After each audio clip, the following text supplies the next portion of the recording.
আসসালামু আলাইকুম। আজ তৈরি করে দেখাবো কাসুন্দি।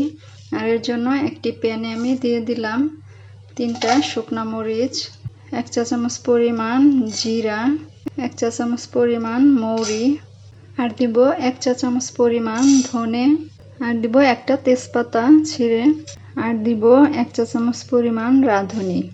এখন অল্প আছে এই মশলাগুলো হালকা টেলে নিব। আস্তে আস্তে যখন দেখবেন একটু ঘ্রাণ বের হচ্ছে তখন চুলা থেকে নামিয়ে ঠান্ডা করে তারপর গ্রাইন্ডারে গুঁড়া করে নিতে হবে। বেশি ভাজা যাবে না, তাহলে তিতা হয়ে যাবে।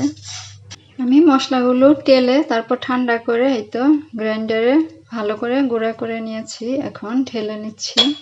এখন এক সাইডে সরিয়ে রেখে দিচ্ছি। এখন আমি সরিষা গুঁড়া করে নিব। এই তো দেখতে পাচ্ছেন এখানে আমি হলুদ আর কালো সরিষাটা নিয়েছি, দুটো মিলিয়ে হাফ কাপ। আর সরিষাটা আমি ভালো করে ধুয়ে তারপর একটা ছাঁকনিতে রেখে দিয়েছিলাম পানি ছড়ানোর জন্য। আর দিয়ে দিচ্ছি পানি। আর এই পানিটা আমি আগে থেকে ফুটিয়ে ঠান্ডা করে নিয়েছি, কারণ কাসুন্দি তৈরি করার সময় যদি এমনি নর্মাল পানি দেন তাহলে কাসুন্দি তাড়াতাড়ি নষ্ট হয়ে যেতে পারে। পানিটা যদি ফুটিয়ে নেন তাহলে পানিতে যে জীবাণু থাকে জীবাণুগুলো মরে যায়। তো এখন ভালো করে ব্লেন্ড করে নিব। ভালো করে ব্লেন্ড করে নেওয়ার পর এখন ঢেলে নিচ্ছি। এই তো দেখতে পাচ্ছেন একদম ভালো মিহি করে স্মুথ করে ব্লেন্ড করে নিতে হবে। যদি একবারে সম্পূর্ণ সরিষা না করা যায় তাহলে দুইবারে দিয়ে ভালো করে ব্লেন্ড করে নেবেন।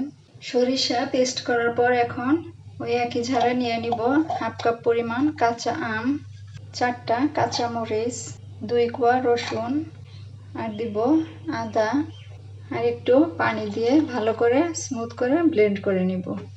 এখন ব্লেন্ড করে নেওয়া আমের মিশ্রণটুকু ঢেলে দিচ্ছি।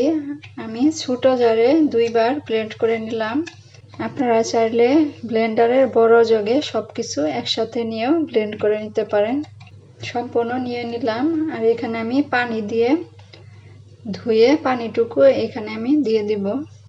এই তো এখান থেকে আমি কিছু পানি দিয়ে দিলাম আর বাকি পানিটুকু রেখে দিলাম, যদি প্রয়োজন হয় তাহলে দিব। এই সম্পূর্ণ পানিটুকু কিন্তু আমি আগে থেকে ফুটিয়ে রেখেছি। পানি ব্যবহার করলে ফুটিয়ে ব্যবহার করবেন। এখন কাসুন্দি জাল করে নিতে হবে। এর জন্য প্যানটা গরম করে এখানে আমি সরিষার তেল দিয়ে দিলাম 1/3 কাপ পরিমাণ। তেলটা একটু গরম হলে দিয়ে দিব ব্লেন্ড করে রাখা সরিষা। সম্পূর্ণ নিয়ে নিচ্ছি। আর দিচ্ছি আগে থেকে ভেজে গুঁড়ো করে রাখা ভাজা মশলা, স্বাদ মতো লবণ, 1 চা চামচ পরিমাণ চিনি। চিনিটা মিষ্টি হবে না কিন্তু টেস্ট ভালো আসবে। আর দিব হলুদের গুঁড়া, আর দিব 2 টেবিল চামচ পরিমাণ সিরকা। আর এই সিরকাটার জন্য কাসুন্দি অনেকদিন ভালো থাকবে, নষ্ট হবে না। আর এখন বাটিটা ধুয়ে পানিটা সম্পূর্ণ দিয়ে দিব। আমি কাসুন্দিতে সবগুলো পানি ফুটন্ত পানি ব্যবহার করেছি, ফুটিয়ে রেখে ঠান্ডা করে তারপর ব্যবহার করেছি। তো এখন জাল করে কাসুন্দিটা ভালো করে ফুটিয়ে নিতে হবে। আমি বেশ কিছুক্ষণ সময় নিয়ে কাসুন্দি জাল করে নিয়েছি। আর এই পর্যায়ে আপনারা চেক করে নেবেন চিনি, লবণ, মরিচ ঠিক আছে কিনা। আমার কাছে হলুদ কম মনে হয়েছে আর ঝালটাও কম মনে হয়েছে, তো আমি একটু মরিচের গুঁড়া আর হলুদ দিয়েছি। আর লবণটা চেক করেছি, লবণটাও ঠিক আছে। আর আমার কাছে কাসুন্দিটি একদমই তিতা লাগে নাই, কারণ আমি যেভাবে তৈরি করলাম আপনাদের বলবো বাসায় একবার হলেও এইভাবে কাসুন্দি তৈরি করে খেয়ে দেখবেন, একদমই তিতা লাগবে না। তো আমি এমনিতে কিন্তু খেয়ে দেখলাম একদমই তিতা লাগলো না।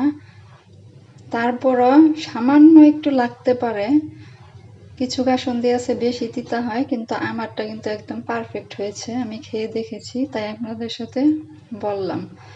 আমি যেভাবে তৈরি করলাম বাসায় এভাবে হুবহু ফলো করে বাসায় তৈরি করে দেখতে পারেন। আর এই কাসুন্দিটা এরকম ঘনত্ব হয়েছে দেখতে পাচ্ছেন। ঠান্ডা হওয়ার পর আর সামান্য একটু জমে যাবে।